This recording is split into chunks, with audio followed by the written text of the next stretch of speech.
बिस्मिल्लाहिर्रहमानिर्रहीम। एक्सरसाइज 1.2 इसका पहला पार्ट हम अटैम्प्ट करते हैं। पहले पार्ट में हमें चार्ट मैट्रिक्स का पता होना चाहिए।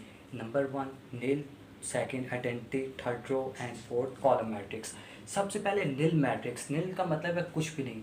जब कुछ भी नहीं तो ज़ीरो है। कोई भी मैट्रिक्स ऐसा हो जिसके अंदर इंट्रीज मतलब अंदर डिजिट है वो ज़ीरो हो, ज़ीरो ज़ीरो ज़ीरो, तो ये कहलाएगा नील मैट्रिक्स। वो ऐसे भी हो सकता है, वो इससे ज़्यादा भी हो सकते हैं,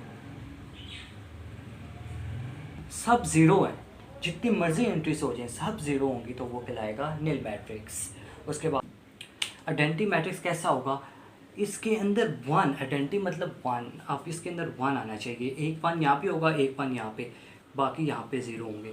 ऐसा मैट्रिक्स आप देखेंगे तो आप कहेंगे आइडेंटिटी मैट्रिक्स है। अगर आप इसको ऐसे देख लें 1 0 0 0 1 0 0 0 1, ये भी आइडेंटिटी मैट्रिक्स है। आइडेंटिटी मैट्रिक्स में ये वाली एंट्री वन होंगी, बाकी सब ज़ीरो होंगी। ये सब वन होंगी, बाकी सब ज़ीरो होंगे। आइडेंटिटी मैट्रिक्स कहलाएगा ऐसा। अब रो मैट्रिक्स क्या होता है? मैंने एक्सरसाइज 1.1 में रो बताया था। ये इसकी क्या है? रो। ये इसका क्या है? कॉलम। इसमें कितनी रो हैं? एक रो, दो रो। ये कितने कॉलम है? एक कॉलम, दो कॉलम। आप एक ऐसा मैट्रिक्स देखते हैं जिसके अंदर 2 3 5 एंट्रीज कुछ भी हो सकती हैं, डिजिट कुछ भी हो सकते हैं, लेकिन ऐसे हो तो ये कहलाएगा रो मैट्रिक्स। अगर वो ऐसे, ये देखें ये है, ये रो। अगर ये यूँ होता तो कॉलम। फॉर एग्जांपल आप इसी को ऐसे देख लें 2 3 5, तो ये कॉलम बन चुका है। ये कॉलम मैट्रिक्स, ये रो मैट्रिक्स। पार्ट 1 पे आ जाएं। जैसे कि हमने देखा था सब एंट्रीज अगर ज़ीरो हों तो ये मैट्रिक्स क्या कहलाएगा? नील मैट्रिक्स, क्योंकि देखिए आप सारे एंट्रीज ज़ीरो हैं। और मैंने क्या बताया था, जो यूँ मैट्रिक्स लिखा हो तो वो क्या होता है? रो। देखिए मैट्रिक्स यूँ है तो ये हो जाएगा रो मैट्रिक्स। अब ये मैट्रिक्स यूँ है तो इसको क्या कह देंगे? ये कॉलम है। खाली डायगनल एंट्रीज वन है, बाकी ज़ीरो है, तो ये कौन सा होगा? Identity matrix. ये कौन सा होगा? देखिए एंट्री ज़ीरो है, ये नील भी होगा और रो भी होगा।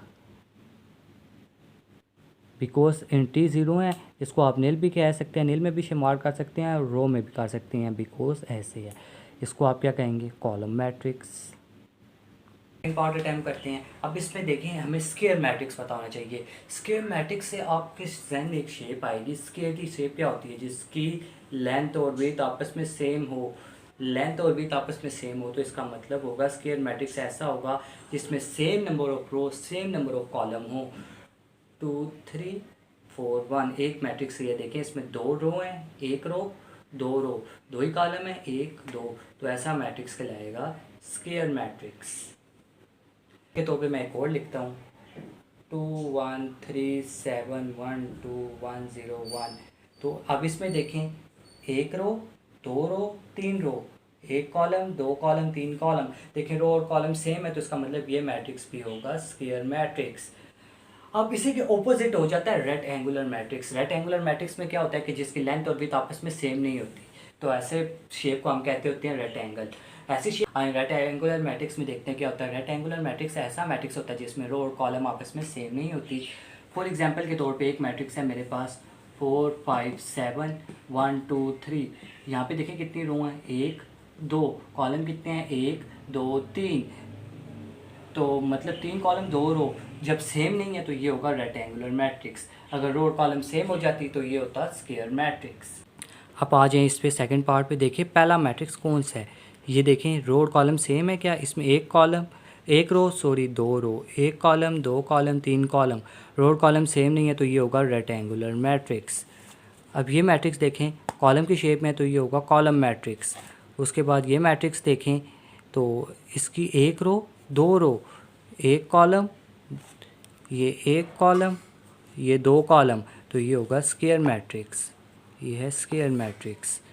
ये कौन सा होगा? इसकी एंट्रीज देखें 1 1 है तो ये होगा आइडेंटिटी।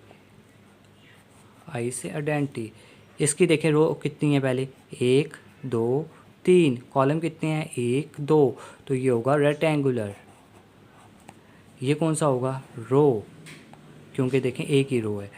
ये कौन सा होगा? कॉलम, एक ही कॉलम है। इसकी देखें रो कितनी है? एक दो तीन, कॉलम कितने हैं? एक दो तीन, तो ये कौन सा होगा? स्क्वायर, क्योंकि रो और कॉलम सेम हो तो स्क्वायर। इसकी सब एंट्री 0 है तो ये कौन सा होगा, नील। इसमें हमने फाइंड करना है नेगेटिव मैट्रिक्स। फोर्थ पार्ट है। फोर्थ पार्ट में हमने फाइंड करना है नेगेटिव फाइंड करनी है। नेगेटिव में आपने सिंपल साइन चेंज कर देनी है। ये मैट्रिक्स है, सेम इसी तरह लिखना है। ये प्लस का 1 है तो आप माइनस लिख देंगे, 0 के साथ कोई साइन नहीं लगाते होते, 0 ऐसे ही। -1 है तो ये +1 हो जाएगा। ये बन चुका है नेगेटिव मैट्रिक्स। इसको चेंज कीजिए, 3 प्लस का है तो -3 हो जाएगा, -1 है तो ये +1 हो जाएगा, 2 प्लस है तो -2, 1 प्लस है तो -1।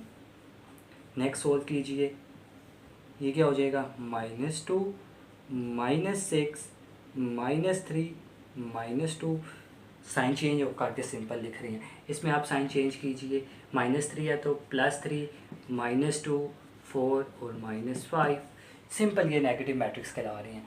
ई को आप चेंज कीजिए तो क्या आ जाएगा, -1, -5 है तो +5, +2 है तो -2, +3 है तो -3। नेक्स्ट पार्ट इसका अटैम्प्ट करते हैं, ट्रांसपोज। तो अब ट्रांसपोज किस तरह होगा, ट्रांसपोज में कोई इतनी लंबी चौड़ी कहानी नहीं है। रो को कॉलम में चेंज करते हैं, कॉलम को रो में। देखिए ये कॉलम है, इसको रो में लिखें, रो में ऐसे लिखा जाएगा। ऐसे कॉलम है तो रो में ऐसे हो जाएगा। चलो इसको ऐसे लिखते हैं, पहले क्या आएगा 0, सेकंड पे क्या आएगा 1, थर्ड पे क्या आएगा -2। ये इसका ट्रांसपोज हो चुका है। और ए के ट्रांसपोज जब आप ले लो तो आप लिखते हो तो ए ट्रांसपोज = ठीक है।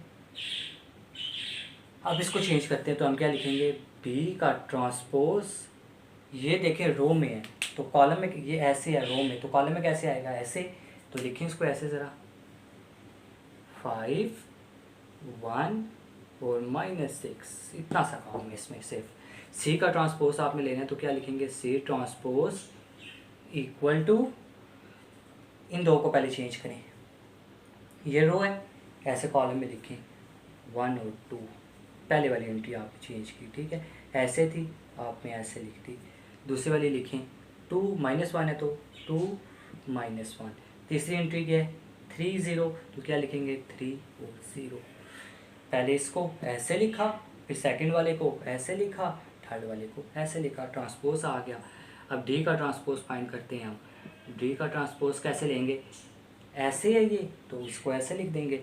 लिखें ज़रा, पहले क्या आएगा 2, फिर आएगा 3। 0, 5 है तो आप कैसे लिखेंगे, पहले 0 फिर 5। सिंपल, पहले ये ऐसे था तो आपने लिखा ऐसे करके, ये ऐसे था तो आपने लिखा ऐसे करके। ई को चेंज करते हैं, ई का ट्रांसपोज लेते हैं तो वो क्या आ जाएगा आपके पास, इसका आप बताएं। पहले क्या आएगा 2, फिर क्या आएगा 3, ये आएगा -4 और 5। एफ का लें ट्रांसपोज, ये कैसे आएगी, पहले 1, 2, फिर ये वाला कैसे आएगा, पहले 3 फिर 4। ये था। नेक्स्ट पार्ट में वो कह रहा है कि वेरीफाई करें, ए का ट्रांसपोज लें फिर उसका ट्रांसपोज लें, वो = ए होता है। ए की वैल्यू उसने हमें दी हुई है, इसको स्टार्ट करते हैं। देखिए आप ए लिखें, आपके पास ए क्या है, आपके पास ए है 1, 2, 0, 1। अब आपको रिक्वायर्ड है ए का ट्रांसपोज, तो आप लें ए का ट्रांसपोज। ए का ट्रांसपोज आप लें, ए का ट्रांसपोज लेंगे तो क्या होगा, रो कॉलम में चेंज हो जाएंगी। ये रो है तो कॉलम में कैसे आएगी 1, 2, 0, 1, 0 और 1। ये रो थी, कॉलम में आ गई। अब वो कह रहा है ए का ट्रांसपोज तो आपने ले लिया, उसका कह रहा है उसका दोबारा ट्रांसपोज लें। ए का ट्रांसपोज का ट्रांसपोज तो लें ज़रा, ए ट्रांसपोज का ट्रांसपोज। तो ये 1, 0 है तो ये आ जाएगा 1, 0 और ये हो जाएगा 2, 1। ये ऐसे होगी। तो आप देखें ए की वैल्यू और ए ट्रांसपोज के ट्रांसपोज की वैल्यू आपस में बिल्कुल सेम है, तो आप कह सकते हैं ए इक्वल है ए ट्रांसपोज के क्योंकि ये और ये वैल्यू सेम है। इसने आपको दिया हुआ है, इसमें 1, 2, 0 कह रहा है, वही सेम स्टेप है। आप लिखें पहले बी, आपको उसने क्या दिया हुआ है आप उसको बताएं, बी है 1, 1, 2, 0। तो आप बी का ट्रांसपोज लीजिए। ट्रांसपोज कैसे होगा, ये वाली चीज़ स्टेट आ जाएगी कॉलम में 1, 1, 2, 0 है तो ये आ जाएगा 2, 0। ये ऐसे लिखा गया, ये ऐसे लिखा गया। बी का ट्रांसपोज लें, ये ऐसे लिखेंगे 1 2, ये ऐसे लिखेंगे 1 0। तो आप देखें ये वैल्यू और ये वैल्यू सेम है, तो आप कह सकते हैं B equal to B transpose का ट्रांसपोज। एक्सरसाइज ख़त्म। कुछ आपको इसमें समझ ना आई या कुछ भी आपको इसमें मुश्किल लगे तो कमेंट सेक्शन में